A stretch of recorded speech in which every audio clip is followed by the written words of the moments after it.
Nasa nesting era na tayo dahil 34 weeks pregnant na ako and onting weeks na lang i-unbox na uli ako at hihiwaan na naman ako. So dahil second baby na to, alam ko na yung mga dapat at hindi dapat dalhin sa hospital and yung mga dapat ko lang nabilhin. Syempre kasi nung first pregnancy, lahat yan pinagbibili ko and may mga nagamit ako and meron talagang hindi nagamit. By the way guys, dito lang pala kami nag-setup sa kwarto.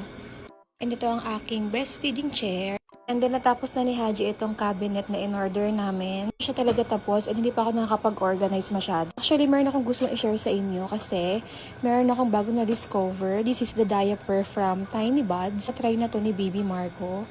Ayan, large size. Ganito yung itsura niya, guys. Ang pinaka nagustuhan ko dito is sobrang soft niya, as in sobrang lambot niya, na hindi nagkaroon ng rashes or pangangati si Baby Marco. And hindi siya bulky. Ayan.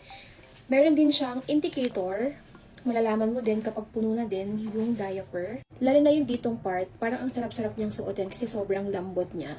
Sobrang comfy lang niya suotin and hindi nakakairita. Ito pa ito napatry kay Marco ng overnight. Natry lang niya to ng morning hanggang hapon and wala namang leak, wala namang problema. Okay naman siya. Available din tong diaper niya sa newborn. So nag-ready na din ako for baby Mateo kasi ito yung ipapagamit ko sa kanya. So babalitaan ko na lang kayo guys kung okay ba siya kapag overnight. Kasi si Marco, malakas na siyang magwiwi, diba? And kapag overnight, may chance talaga ng mag-leak kasi syempre malikot din siya matulog. So ipapatry ko sa kanya ito mamaya. Grabe, sobrang bilis ng panahon. Magkakaroon na ako ng second baby. Parang almost 4 weeks na lang din, lalabas na si baby Mateo. So yun lang naman guys. Bye-bye!